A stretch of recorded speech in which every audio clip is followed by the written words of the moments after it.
Okay, Yeah, that sounds good. we're gonna get our final session going. Good afternoon. Wow, what a wonderful day and a half it has been. So many good conversations, insightful presentations. I just feel like it has been a real treat to have everyone be able to come together. Even knowing we've got a great sort of Zoom audience as well for every single session so far, which has been great. Lest you think that we have been neglectful of the 18th century, I'm happy to know that our final speaker for the symposium is an 18th century scholar. When we were organizing the symposium and working to sort of create a range of representation across time periods and topics, Maura gently nudged us and said, maybe you should consider including someone from the 18th century. Thank you. And she did not know Nicole personally, but she knew of her work. And so she gave Nicole, gave her my name, oh my gosh. Afternoon. You get the idea. So I think it's like being sort of a awkward socially awkward academic means you can do things like just randomly email someone from the UK and say, hey, will you come to Waco, Texas? By the way, you don't know who I am. Which, as you can see, Nicole is gracious enough to say yes. So springing from a simple exchange of correspondence, which in our modern form of the email, from that, I'm happy to introduce to you Professor Nicole Pohl, who is Professor Emerita at Oxford Brookes University and academic editor of Electronic Enlightenment, Lives and Letters, lots of information there, at the Bodleian Libraries in Oxford University.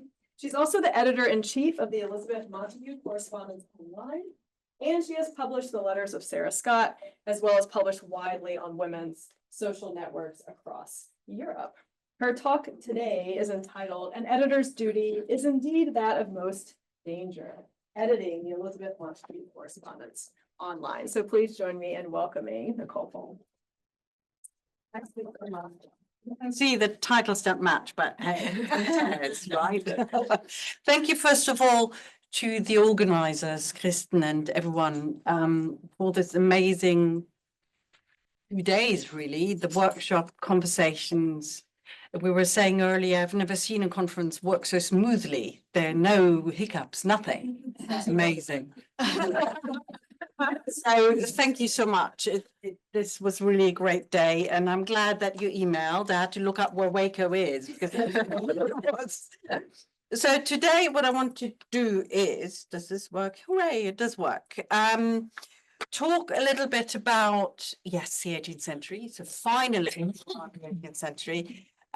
Talk about a big project that I'm heading, which is the Correspondence of Elizabeth Montagu. I will talk about who she is in case you don't know. If you don't know who she is, outrageous to look her up as we speak. Okay, but also what I will do is I will use this project as a springboard to think a little bit about the problems around digitization. And because I work on another digitization project, it kind of all comes together again in the end. So what you've got here to the right is a quotation that I think you all can somehow sympathize with. Owing to the enormous quantity of letters undated, the sorting has been terribly difficult, and I've spent an entire winter in making up bundles and labeling each year. My grandfather made a variety of mistakes as to the dates of the letters. I hope I have atoned for some of his deficiencies, though a few mistakes are probably inevitable. He nearly blinded himself by working at night, and my grandmother had constantly to copy the letters in a large round hand to enable him to make them out. We all know how that feels, don't we? Now, this is Emily Clymenson, one of the editors of Elizabeth Montagu, but also Elizabeth Montagu was her great-great-aunt, hence the kind of generational references here. And I think she really highlights the hard work of transcribing, editing, ordering, dating, all of it. Now, Elizabeth Montagu was a bit lax in her dating of letters. So I appeal to all of you, if you still write personal letters, please date them. This is a nightmare. The thing also with Elizabeth Montagu is she was born in 1718 and died in 1800. So she stretched nearly the whole of the 18th century. Yeah. So you can see what she had to deal with, but also her uncle, Matthew Montagu, was that they were an enormous amount of letters that had to be processed, really. And I found it quite interesting, actually, that it was the grandmother who had to copy it out as well. I guess all of us modern editors of manuscript letters, and also if you work in archives, you do sympathize with this impossible plight to, in fact, sort everything, order everything, and then make sense of it as well. And I think Matt this morning was saying there's this kind of fetishization of the archives, that once we've done it, we actually know the truth. We have an insight into the past, and that's something I want to debunk a little bit. So who was Elizabeth Montagu? There she is. She was a pioneering literary critic, businesswoman, salon host, and writer. And from her teens to her 80s, she devoted part of every day to compose business letters to the managers of her coal mines in the north of England. She had several estates. She also used architects, interior designers of her mansions. She sent witty epistles to fellow female intellectuals and authors she patronized, all missives pursuing her political and religious interests within powerful dynastic circles. So from the 1750s, Montagu hosted salons in London alongside other quite fashionable hosts such as Elizabeth Vesey and Frances Boscawen. And these were called the blue stockings. And I will get back to the whole thing about the blue stockings, hence the stockings. Right? And then there was also a second generation of blue stockings that transported the kind of assemblies into the 1780s. One could give a whole talk about the meaning of blue stockings and how it kind of became or turned pejorative from intellectual learned women into the 19th century. I blame the Victorians, the kind of dangerous manly women, right?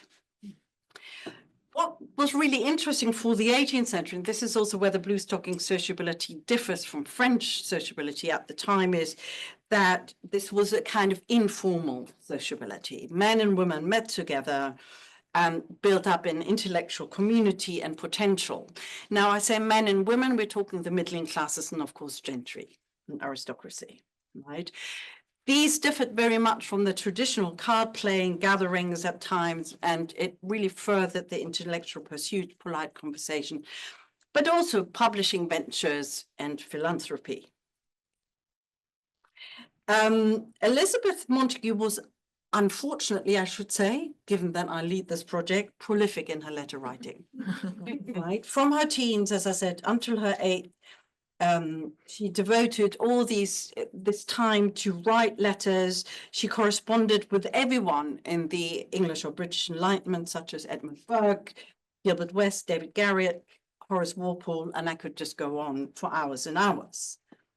And she loved also the democratization of pen and ink. And so she wrote, and I quote, "Of all fowl, I love the goose best, who supplies us with her quill.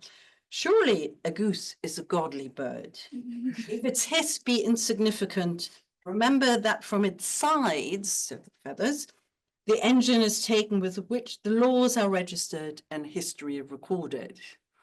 Right? And I think it's just beautiful. So she managed to write with this poor goose's ink about 8,000 letters, which are surviving. The project has very good detectives, and we keep finding new ones. And that's also another story of how archives and libraries actually catalog certain sets of letters, and it's not always clear what's in certain, I guess, collections. It's not always spelled out. So I think at the moment we're at 8,000. And hopefully we leave it at that. Very few of these letters are published. In 19th century, more sort of conventional biographies or excerpts of letters, you will see that there's a lot of censorship.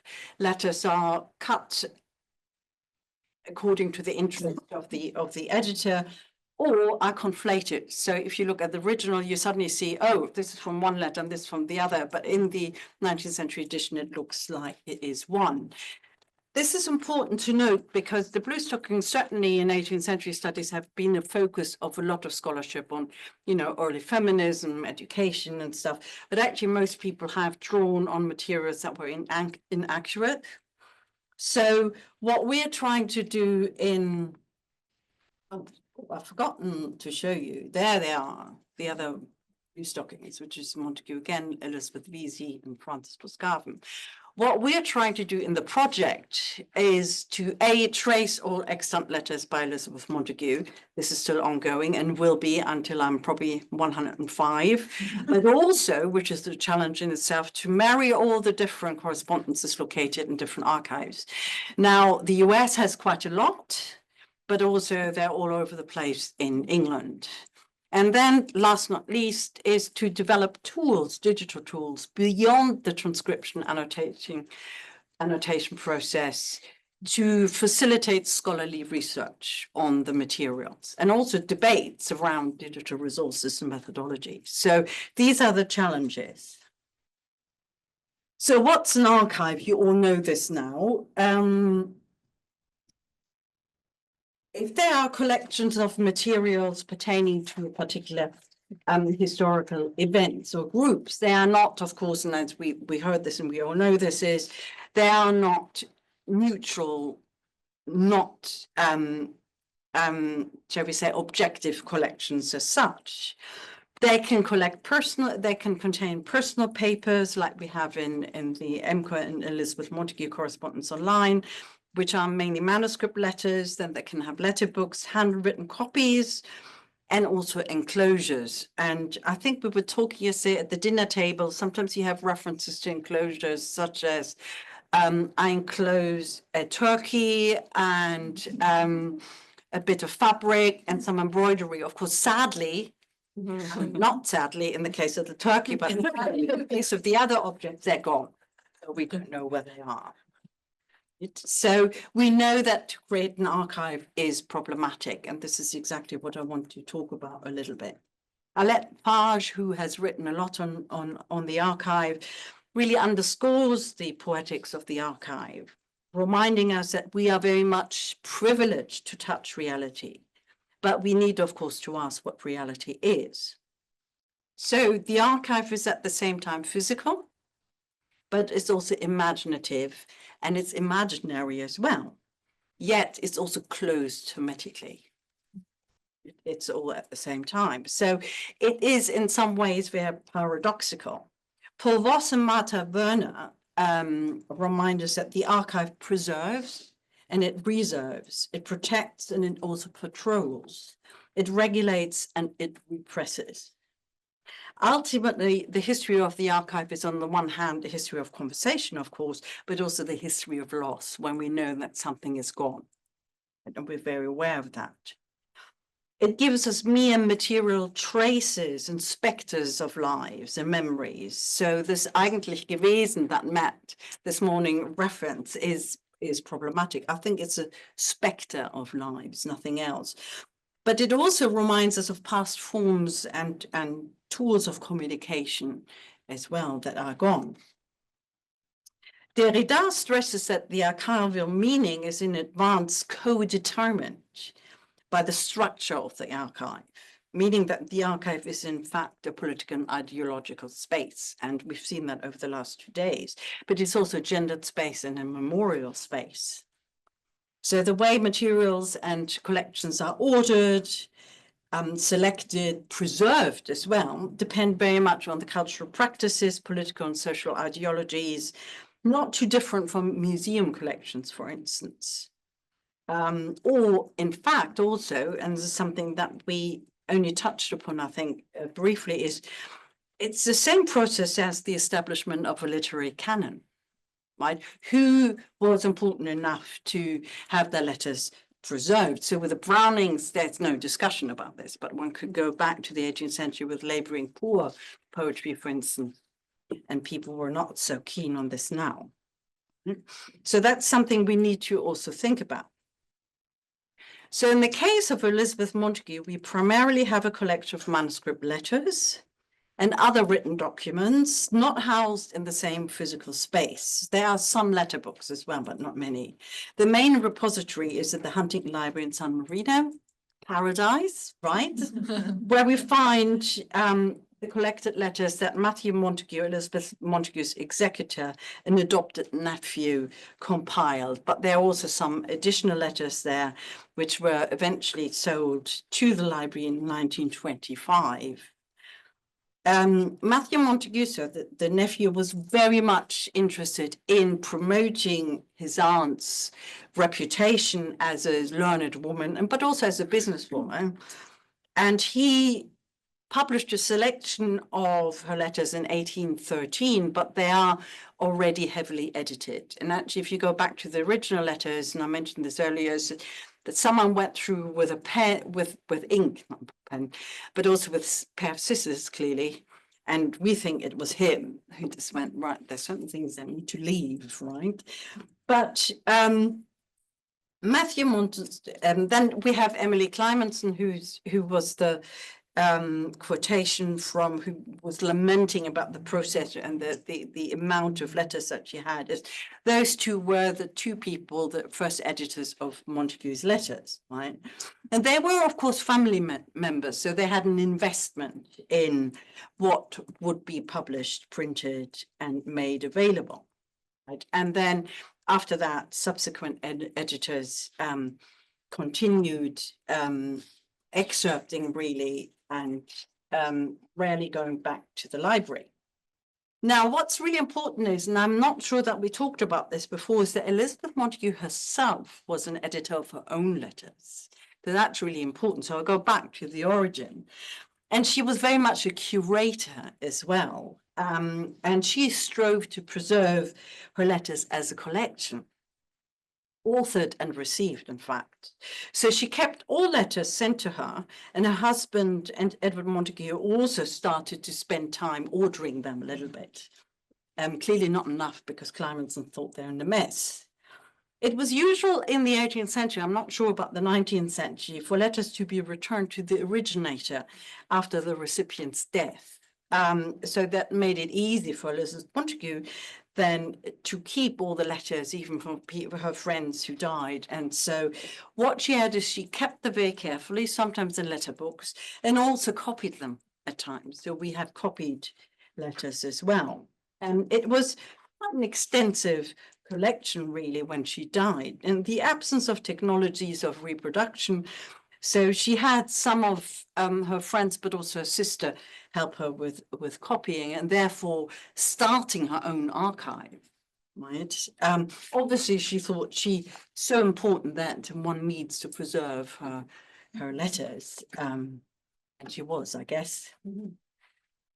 And letters were very much were valued in the 18th century, not only because paper was expensive, but also, because of the content and certainly the connections that Elizabeth Montagu made, is they were carefully stored. So partially in letter books, bound together by threads of wires, or folded into neat rectangles and then endorsed at the often on the back of the envelopes. And they were stored quite methodically in desks and chests as well. Sometimes Montagu collated copies of her own letters with the letters she received. So she did the work for us. Thank you very much. So we could actually then trace a conversation properly. And this is a form of archiving, really. And if you think about the real-time event, though, she kind of got around this. Now, in the 18th century, when you send letters, and often the post came several times per day, it didn't mean that the recipient necessarily got the letter, number one, or the letter was delayed. So there was always a time gap as well in the conversation. So what Montagu did is, after the event, so to say, artificially put them into a timeline. But the actual timeline didn't happen. And Derrida has written a lot about this, so the kind of detours of human communication, which makes it quite ephemeral. And also then we talked a lot about the form, makes us think, well, does it actually matter that the letter is read by someone? Or do you just write to someone because you want to get it off your chest? This is something to think about. Don't know the answer to that, but we could think about it. So Montagu was not only a really important person of polite society in the 18th century, but she was also a curator of her own personal memory. She created a kind of reputation and a really sophisticated letter archive. Right? And she was mindful that her letters might be read in the future. Now, this also, I would say, shaped her writing style as well, right? Even in familiar letters. So handwritten letters, postcards, notebooks, diaries, account books, ledgers, pen and ink, the postal system, cursive handwriting, the printed book, and even the physical library have now been rendered quite archaic. And we had a brief discussion at lunch about this, where we've complained that students now read Shakespeare off the mobile phone, right? These old tools are not used anymore. And in a way, they have become objects of conservation as well, haven't they? If you ask the young generation about mechanical typewriters, they will go, what's that, right? So we not only preserve letters in an archive, but we also have to think about the kind of the tools of writing, and these become more and more archaic and need to be preserved as well. Hence, books about pencils need to be written. The archive is therefore in some way not unproblematically there to uphold the past, the present, but also the future, as is something to think about. In a way, Arlette Farge said, and I'll return to her here, is to digitize manuscript source material creates a simulacrum of these physical objects that are defined by their physicality and soul. And this is what she named as the poetics of the archive. And in a way, we lose the unmediated lived experience of the physical object, even when we go to the archive, because there are bits missing, maybe bits are destroyed already. And in a way, this also has an impact on when we digitize. Because the moment you digitize, you flatten manuscript even more. So you have an image of it. It's fantastic to try to figure out what the handwriting is. This is someone who has to read 18th century Gothic script from German letters, which is worse than cursive, I tell you that. Right? So you have but you lose the physicality, you lose the smell, you lose the fingerprint sometimes, not always. So Thomas goes even further to say that digitizing brings about the death of the manuscript. It's a bit dramatic, but there we go. But vice versa, digitizing also brings other problems. A true digital text, Marie-Laure Ryan reminds us, a true digital text or narrative is one that cannot be transferred into the print medium without significant loss. So if you were then to print this out, you lose something as well. It depends on the computer. As a sustaining environment, it uses a screen or any other digital display as a stage of performance. So whichever way you go with digitization, you lose something. But also, there has been a lot of work done on close reading and the Moretti kind of discourses on where he started off with world literature is what kind of culture do you implement when you have everything digitized? So you move really from a culture of scarcity, as in we don't have enough letters, or you have to travel to Barbados or to Jamaica and anywhere, to a culture of abundance, because it's all out there. And I'm sure you know this from teaching, is there's so much now digitized, but also available in terms of secondary reading that we sometimes also overwhelmed by that. So what do you do with all of this? No. So you've got this abundance of information. You have access to primary sources, data mining tools, and all of that, you know, which is great in some ways, but there are also problems with that. So in the case of EMCO, as in the Elizabeth Montagu project, our digital archive originates from non-digital sources. They are all original manuscript letters from the 18th century. Unlike electronic Enlightenment that started off with print editions, EMCO only works with manuscript letters. We also marry the personal papers, the letters from different special collections and archives across the world. So as I said, the main archive is in the Huntington, but there are also some in British Library, Bodleian, Aberdeen, Manchester, Nottingham, and Horace Walpole in the US, Yale, Cornell, and the Houghton, right? And then there are also still some private archives, and this is where we are given more and more materials because people suddenly go, oh, I have a letter here, or they turn up on eBay, funnily enough. So when Powell Jones mourned in 1948 that there are very few letters outside of the Matthew Montagu or Clymenson archive that were available to readers and scholars at the time, we now are able to actually provide readers and scholars with the materials through digitization. And digital library and archive catalogs make it possible to source additional letters, unknown papers, and manuscript letters. But there's also, of course, the danger to be seduced by all this technology. I mean, the stuff you can do, like singing and dancing, right? It's fantastic. So we went back to, so whoever wanted to print the whole archive, sorry, I've just wanted to show you a little bit of how things were censored, in fact, probably by Matthew Montagu, but also who would want to have access to the whole archive is the question. What do you do with this, all this information? So what we are doing is, and this is a transcription, a sample transcription of the original letter, but also you can see that there are loads of comments scribbled and crossing outs and stuff. This is quite normal what the letters look like. What we wanted to do initially is to fulfill Elizabeth Montagu's wishes for an intentional archive. Intentional means that we bring the letters that she wrote and received together into one place, if possible.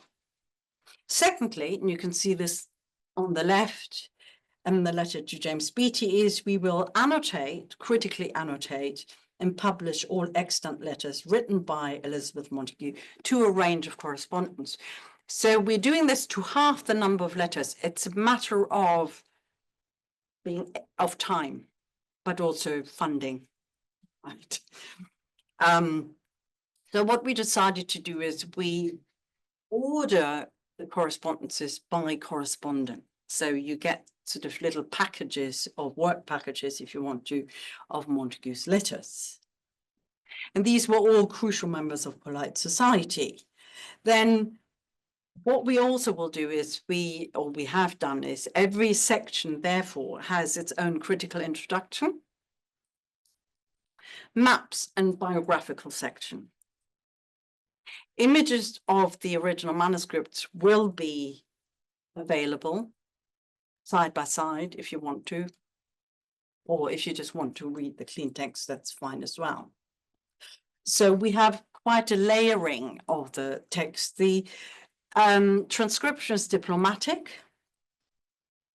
and the provision of explanatory critical notes means that a non-specialist audience, but also scholars can make use of this, particularly because we have a whole pool of biographies of everyone mentioned in the letters as far as they were identified. So we and you know, people like heritage professionals, historians, genealogy, local historians, everyone can really have access to that and profit from this.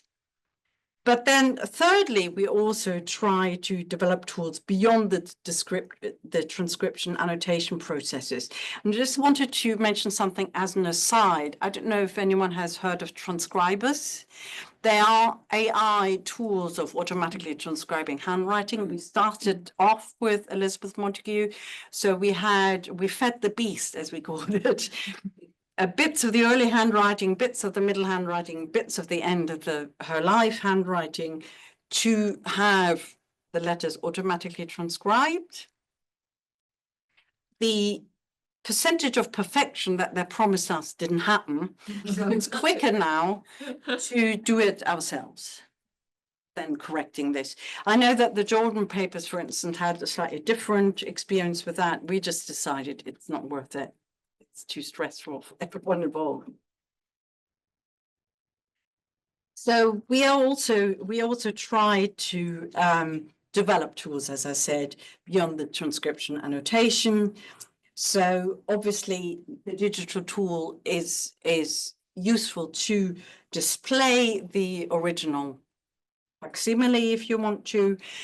You can zoom in if you want to read letters in more detail, look at the handwriting. This is what we've done. We've also done a couple of projects where we compiled the kind of virtual map of North Yorkshire, where the Montagu family originally came from, the Robinsons, and identified all the neighbours, but also the properties of the Robinson family at the time. So you can do things like that with mapping. So, and this is exciting, isn't it? You can do social network analysis in the craziest way possible, but, and Daniel Cohen has reminded us of this, is it will distract us from the act of reading, isn't it? If you just go like, oh, stuff we can do and loads here and there, it's fantastic, right? We can combine all this kind of information, we extract places from a text and map them, we can do all of it. And this kind of working with digital technology comes up in literary studies as distant reading. And I'm sure some of you have heard of this with Franco Moretti, who conceived distant reading in kind of reading as a data-rich research methodology, where you want to identify trends. And I think we talked yesterday or today about keyword searches, for instance. So that's really, really useful. And he applied it particularly for world literary history. The idea for him was to rethink what world history was. So think about the canon, the influence of race, of class on world history, right? In opposition to what often critics assume that he meant, is that he wanted to just classify and quantify world literature. I think he was much more about challenging the canon and how the canon was built and created. Catherine Border, who is an Australian scholar, also picked up on this kind of trend of distant reading and close reading and talks about data-rich literary history. So what she proposes to do is actually merge close reading and distance reading as a kind of methodology. So she sees a possible integration of quantitative analyses with the methodologies of literary scholarship, including close reading, and also providing what we do, which is a scholarly edition of certain materials. So the tenet of this is that you are critically self-reflexive, that you know what you're doing, how you're compiling the data, how you extract data also from the body of whatever materials, archives you have. So you are critically aware, and I think it came up yesterday, I'm not sure if the colleague is still here, who said we need to be identifying also right from the start when archives are built, is how they are built, how everything is edited, ordered, and sorted. So it's about how you present textual and digital data, such. Now, Border is specifically thinking about scholarly editions of literary texts, but it's also very useful for documentary editing, like the editions that we're doing. So MCO is an intentional archive, but at the same time, it's also a digital scholarly edition guided by digital and textual paradigms in theory, methods, and practice. The critical methodology choices that we made to construct, but also to present and interpret the textual data were determined by, number one, the sheer scale of the project, hence the work packages. Number two, access to finances, funding, which is always a problem. And then three, also the current developments in digital humanities, but also because each work packages or section is edited by a specific specialist on that person, you also get their own research interests and flavor. So nothing is really unified in the sense. We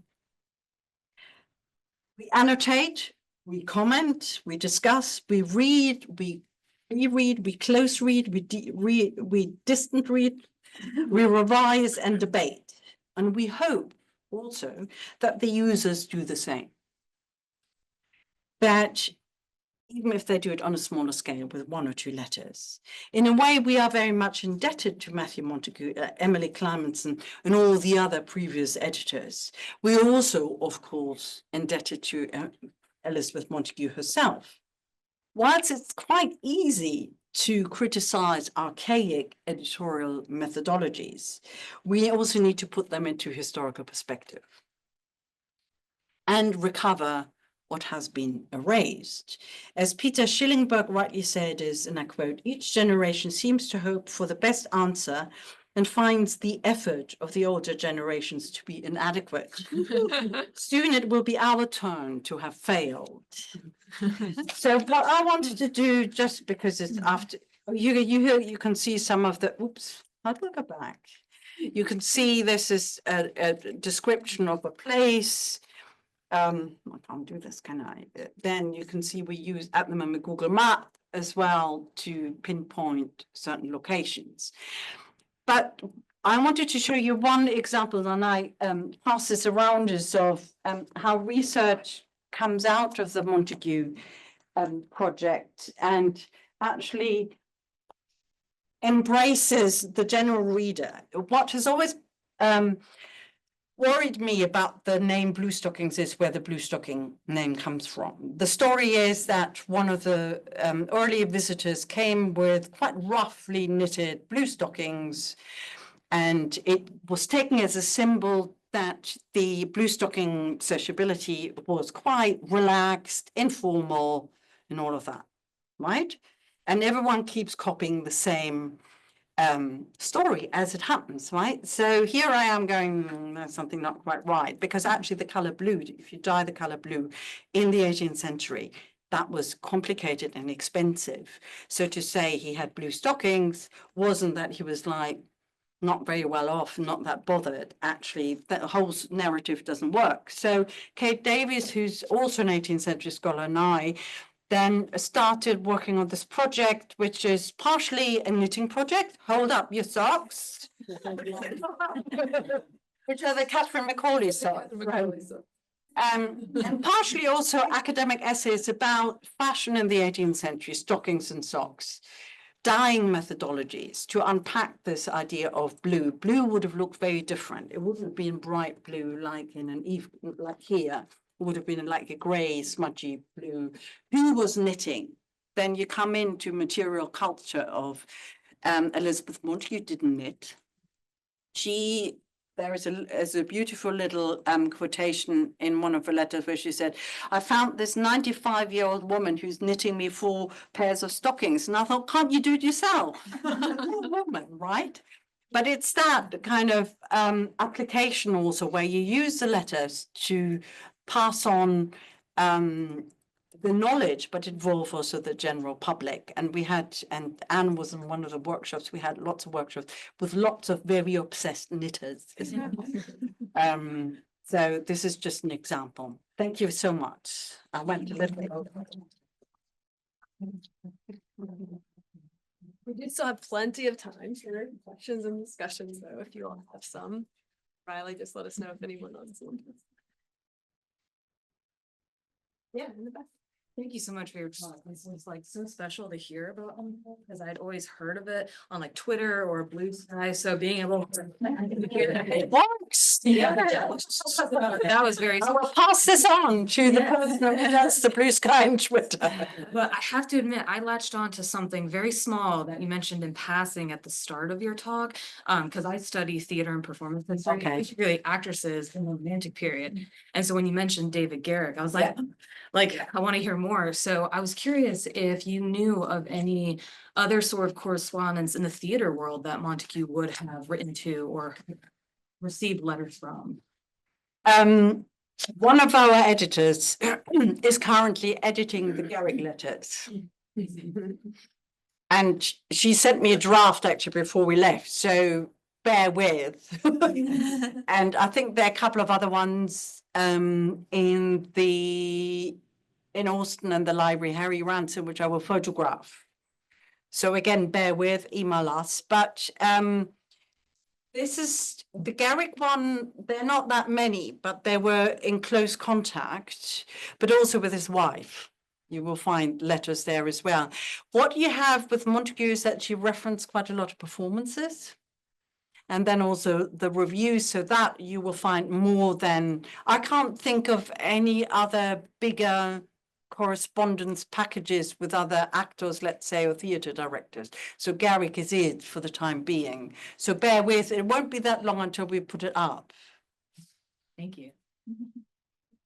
Actually, oh, can I just say so Garrick and Elizabeth Montagu have a special relationship because Elizabeth Montagu wrote the essay on Shakespeare in the mid-18th century, which was there to defend the original content and tradition of Shakespeare's writing.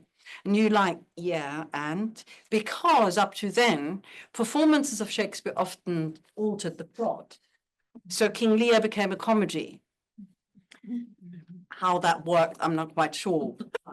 She and then Garrick as well really fought for establishing Shakespeare as the bard. We always think, oh, he's always been the bard, but he hasn't. And Elizabeth Montagu was quite instrumental in that. So I suddenly remember that with Garrick. That's so helpful because I work specifically on like Shakespearean theater history, so that I will definitely reach out to you. There is. Remember which one is there's two special editions of the Huntington Quarterly. And I cannot remember it's the first one or the second one. I think it's the first one on the Blue Stockings. And there's an article by Elizabeth Eager on the Shakespeare essay. That's as far as I can remember anything. I had a question about the digital. Well, thank you. I really enjoyed that.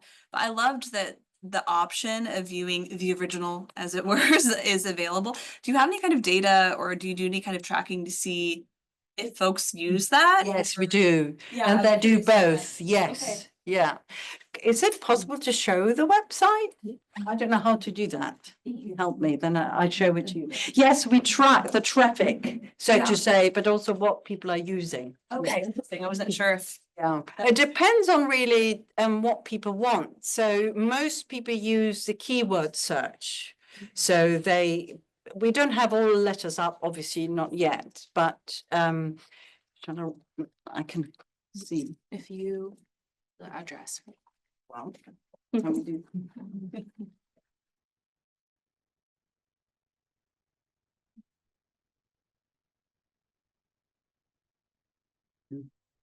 Theory should come up.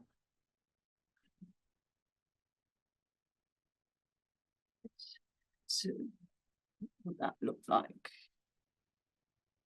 So you can see we've got this by correspondence and then also the section and the people, inventory and location. So let's do correspondence. I hope this works now. Normally things don't work, don't they? Oh, there's David Garrett. Great. Oh, the counter letters are up, I think. So what I said to you is you have a little biography, read more than where our, and then you can see that we've got an ID, our own ID, but also then the letters here. And then you can see that you can either see the letter transcription, the manuscript facsimiles in the new window or side by side. Yeah. And then what else is out? You know, the digital stuff I told you about. This is the Yorkshire Places Mapping Project. So you have lots of these things. And then this is all my doing. Is I wanted to figure out how cosmopolitan Elizabeth Montagu is and put her into a project together with Isabelle de Chaillère, a Dutch-French novelist and also salon woman, and we came up with this crazy stuff. Don't ask me. To see if there's any overlap. And interestingly, there's very little. And I've written a whole article on how cosmopolitan Elizabeth Montagu is. I'm now taking it all back after this. But this is just an example how you can play around, right? In itself, and it was actually really helpful to work with techie people with digital, because I got all excited and they said, that's not evidence. And it isn't, they're right. It just shows you something. You then have to go back and make the case for what's there. It's nice to be reminded sometimes by other people. I have kind of a meta question. You said we critique, the efforts of our predecessors, and what thought have you put into, or what conversations have you had around the longevity of digitization projects going forward as the tech keeps changing? As someone who loves these databases, I'm also constantly scared that the tech's going to change and suddenly a database that I love is not going to function in the same way. So what have kind of been some of those? It's a really good question. And actually with the other project that I work on, we don't have the problem, but other people have the problem. So EMCO is attached to the University of Swansea and their Digital Humanities Department. So they're that means it's embedded in the university system, which hopefully secure. We'll see if the whole thing implodes. We will let you know. But then they're super keen on developing and adapting new technologies. So at the moment, Alex, who's a techie person, is super keen on AI and is playing around with this. Don't ask me what he's doing. But so there's a sense of we want to keep this, and it's embedded also within more national collections in Wales. So oddly, it just sits there, but so hopefully it will protect it. The other project I work on is embedded within the Centre for Digital Scholarship, the Bodleian Libraries. That's good because we're protected, but at the moment, other projects that are more short-lived are switched off by the Bodleian.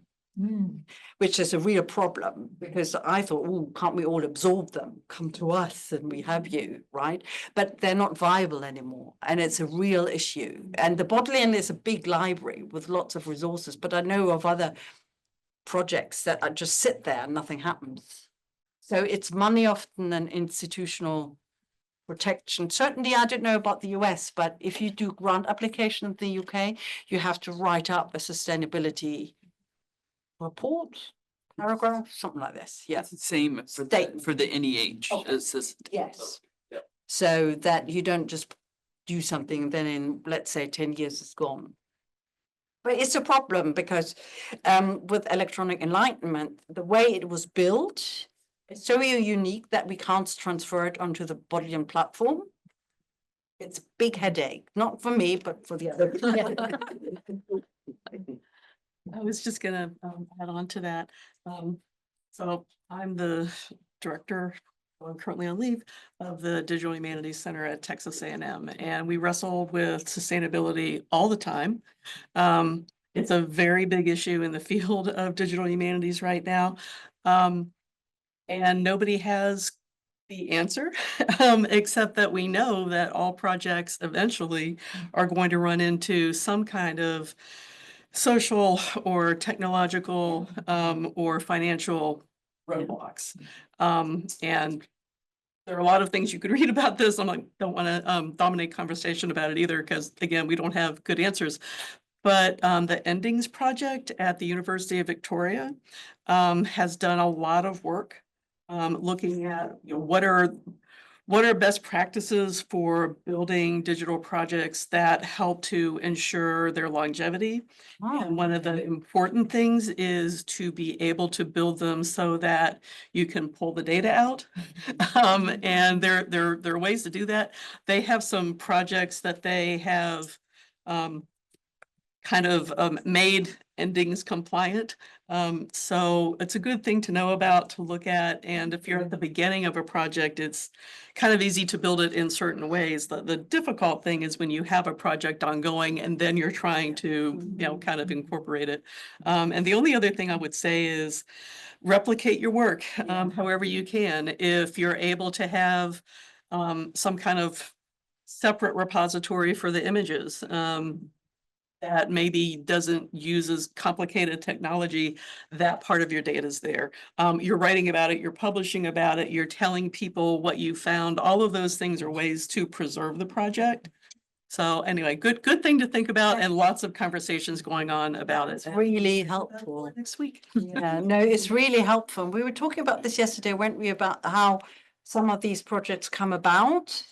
So we found the money to digitize the letters, but the images are also with the Huntington. So they're kind of profited from that. But that's good. If you So have them there in exists one place. twice, Yeah. but we have the transcriptions, they have also the images, but you're right. I mean, I always think about what happens if the electricity goes. It's me doom and gloom. Yeah, you're right. Thank you. Read. I don't know who started. Yeah, well, I was telling the audience just to know where this question come from. Like, I am from a social science more than humanities, critical social psychology, and I find I'm looking for this inspiration. So thank you for your conference, and I'm thinking on the interdisciplinary perspective, right? And I guess it's a question for you and the audience. I find super relevant that we're trying to rescue the correspondence. As you said, it's not a neutral object. And I was hearing how a lot of conversations among women, and especially with these blue stockings, right? Yes, there were intellectual conversations. I was wondering if there's also things regarding their everyday life that could be relevant for today. I'm thinking some more tricky stuff, because that's what I do on the applicability. I'm thinking about going to even like sexual harassment or some things that we have in our, like now in our society, that perhaps in the letters we could actually rescue some of this information. I'm thinking how contemporary sexism or contemporary racism works and how it worked back then, right? And that could give us some clues to apply and to rescue, because we have a different way to see the world, and I'm sure they have it written, right? So I was wondering about that. They have it written and yet again not.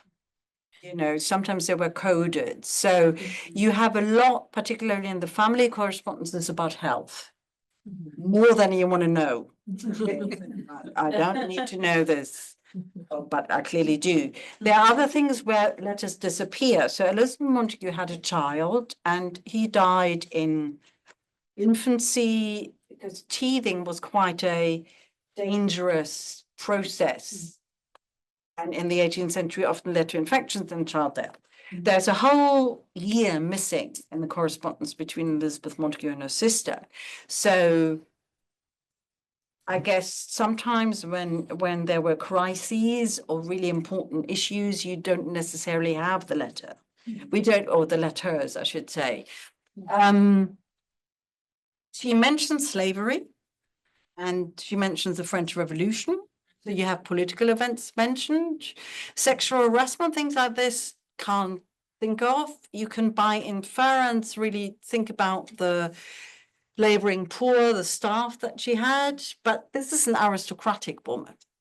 And her focus is on certain things and not others. So the Montagu collection is probably not very useful for that, but there might be other collections that are.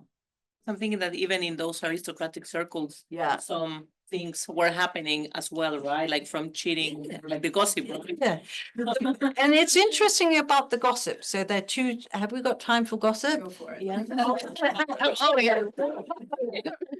Things of gossip. So Hester Thread Piozzi, some of you might have, oh, everyone is nodding. Yeah. Infantry.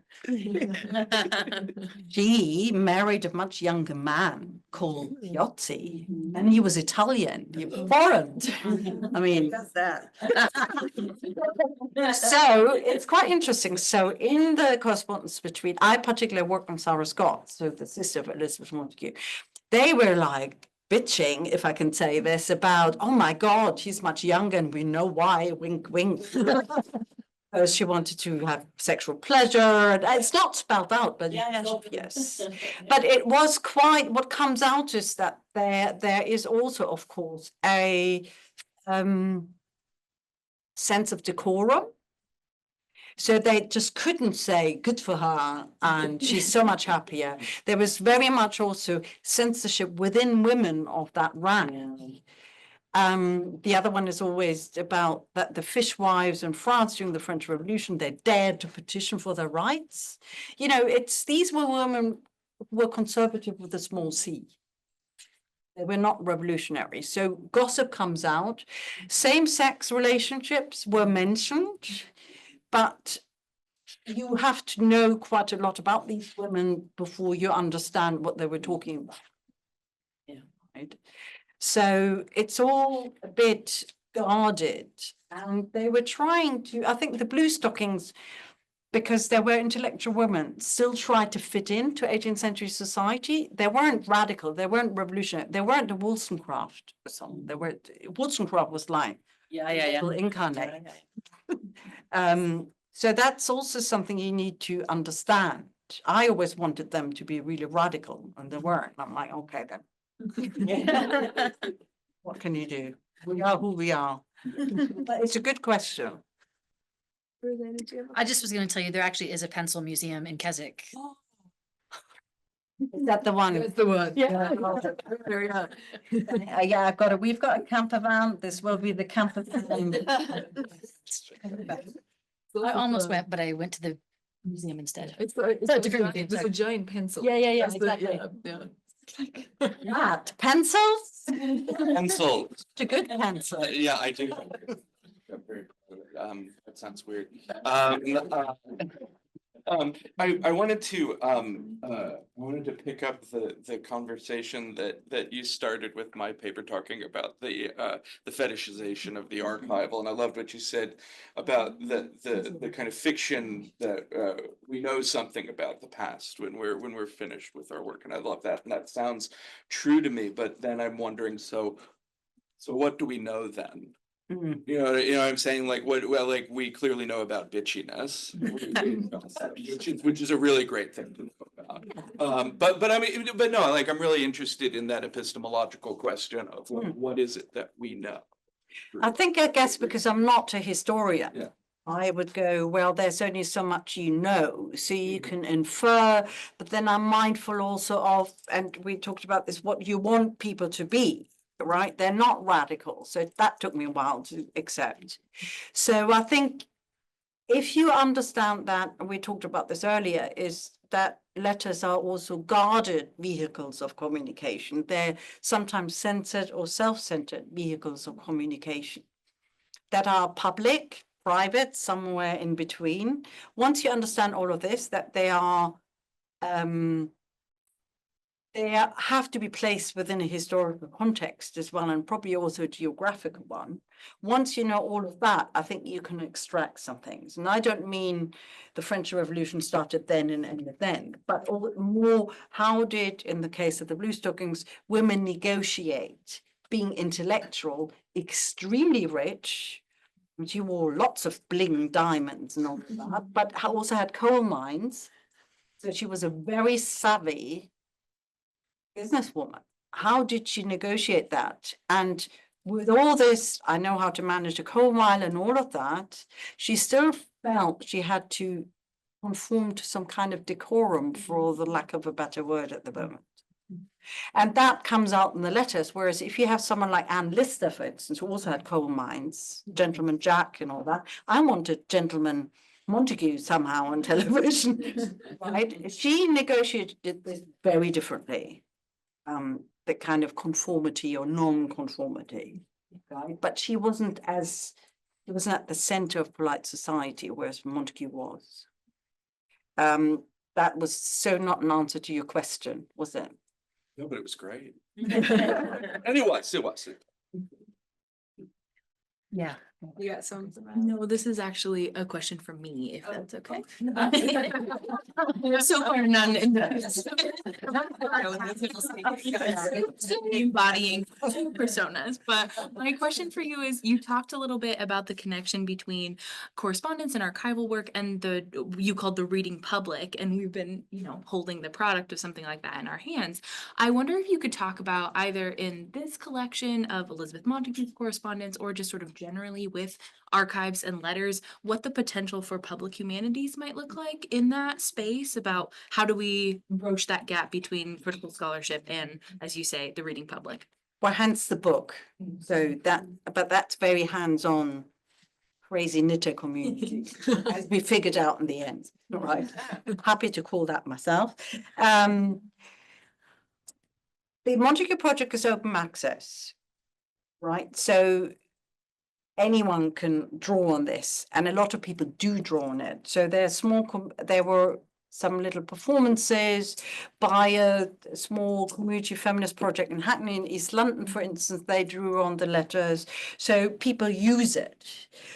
We want to, and one day we will, have a little sort of teaching, not methodology, but teaching curriculum or tips or something, using the collection. That's as far as it goes at the moment. But the open access is good because we know that people who are not necessarily scholars draw on it as well. Whereas electronic enlightenment is behind a paywall. So all grant-funded projects in the UK have to be open access. That's a requirement. Whereas with the electronic enlightenment, it's part of the body, is behind a paywall, just because it comes from a different origin. And so that makes it harder to involve the public. Originally, what we did when we started the Montagu project is we had local history groups help to transcribe the letters. Some people do this crowd transcription. Has anyone ever tried that? Did that work really well? Well, my project's not out of beta yet, so. So we used, I'm doing the Mariah Edgeworth Letters Project. I'm one of the co-editors, and we are much earlier in the stage that, than you are here.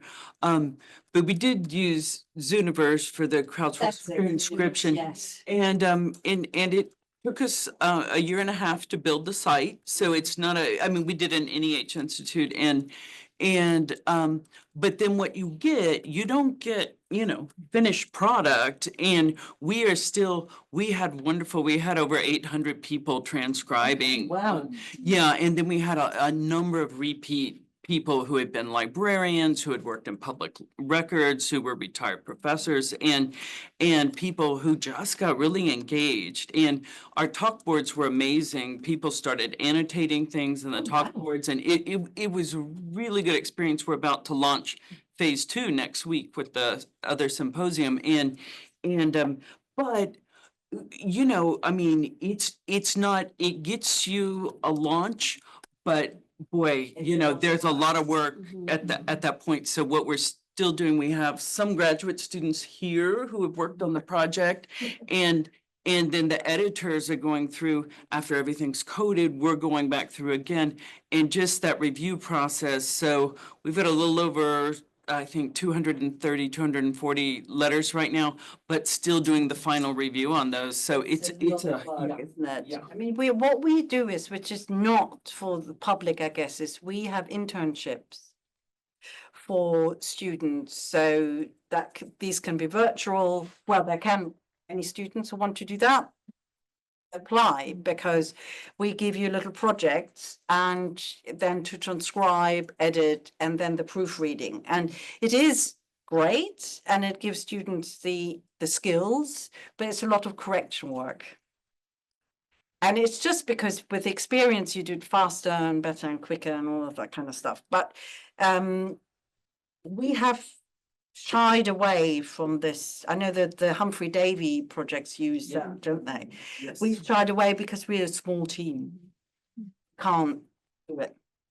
And I was part of the same institute. We haven't even done, my project hasn't even gone into beta yet.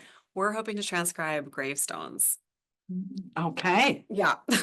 okay. So we'll be reaching out to everyone we know for launching that in maybe 10 years from now.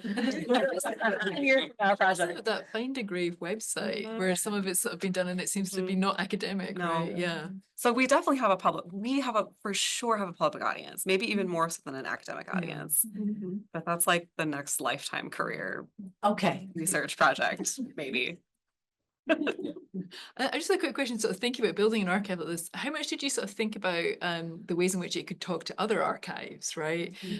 So I know, you know, some people, I'm involved with Digital Mitford and we use the TEI, right? Including, And that's what we use. yeah, so part of the ambition is that we could sort of join these archives up, right? Which would also hopefully help with sustainability, but would also help us extend and understand the kind of the networks, right? Because I work for two archives, that's the master plan. Together eventually, but they're different kinds of interests, so we have to kind of work that through. But we at the moment don't do data sharing, just because to protect us, we have some funding, but in true 18th century fashion, most of our money comes from a private donor. Wow. Very 18th century. So, and she's been great, but she's also very protective. So whatever we're sharing, we monitor at the moment, but we would love to do that overlap. And because we use TI, it's fairly straightforward.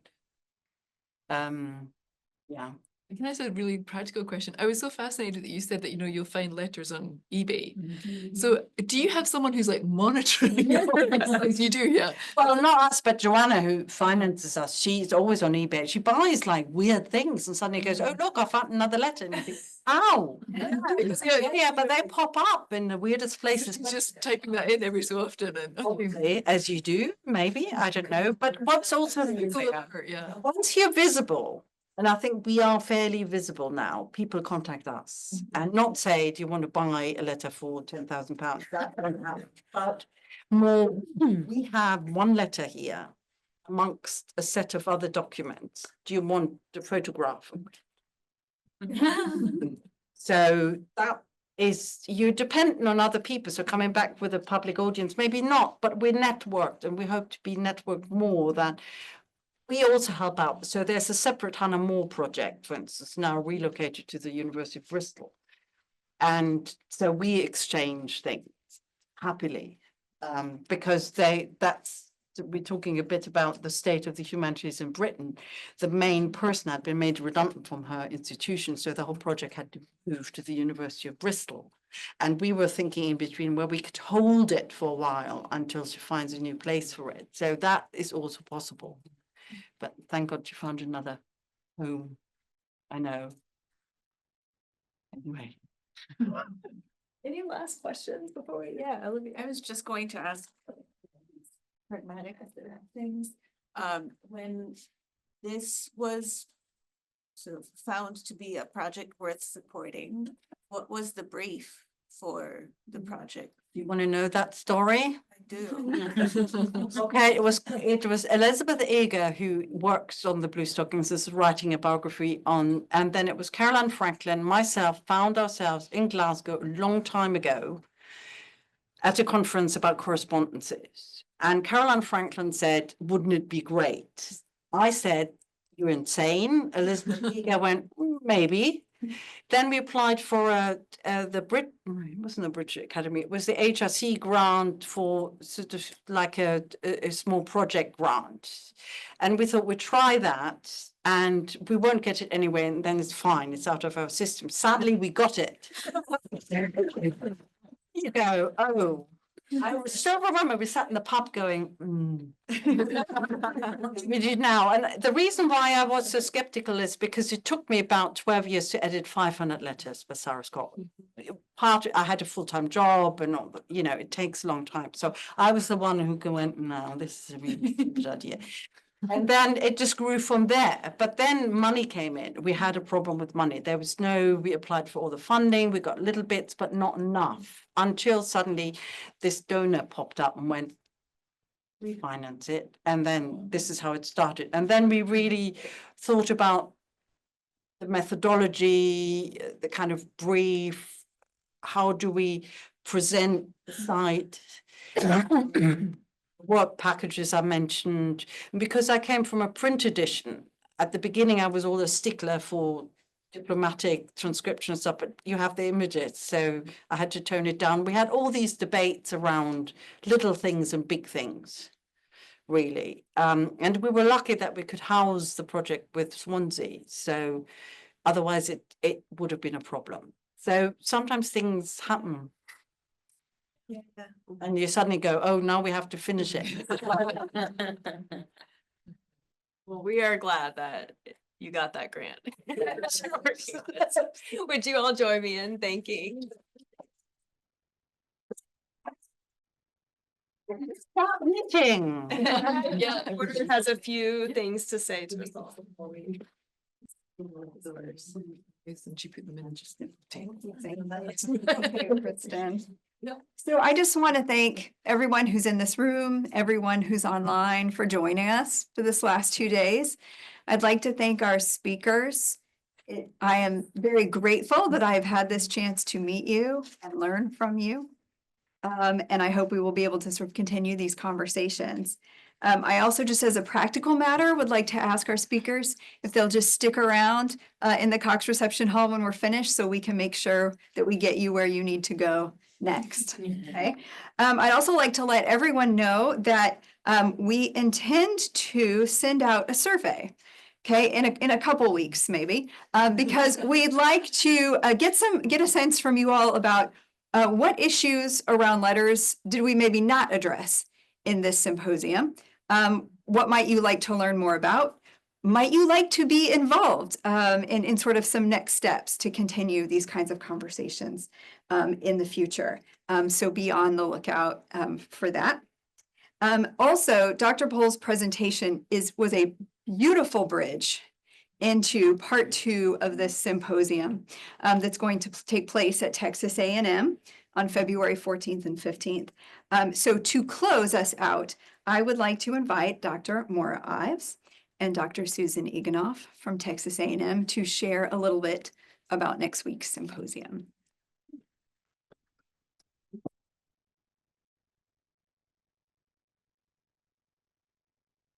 I promise we won't keep you very long. We wrote it down. We so- wrote it.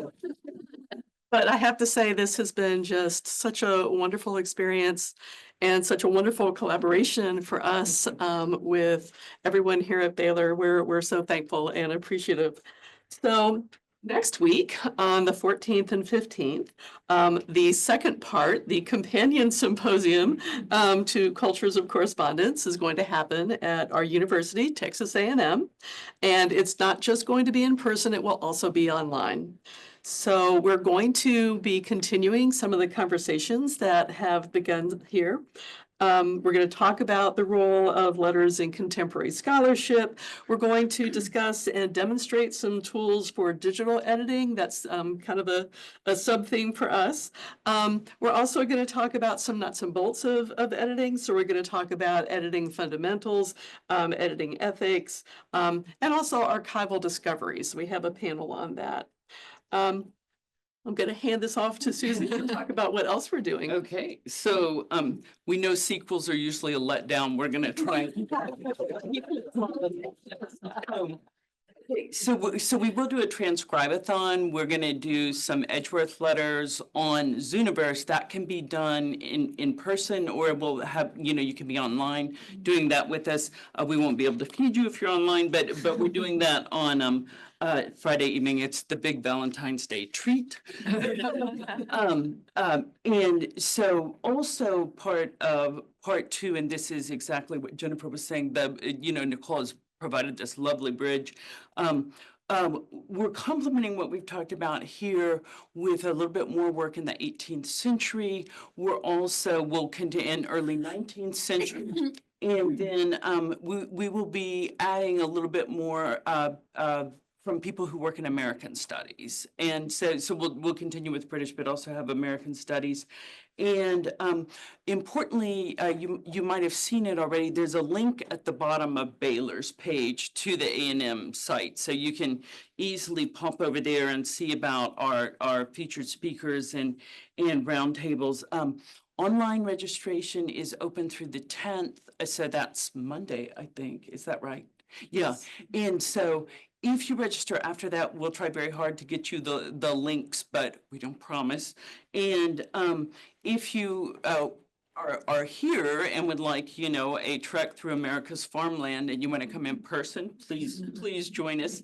And on next Saturday at about this time, actually, we'll have the wrap-up session that will include some people from Baylor and people from A&M. It will also be online. So if you're interested in sort of things that people found interesting, and also where do we go from here, that will happen in that last session on Saturday.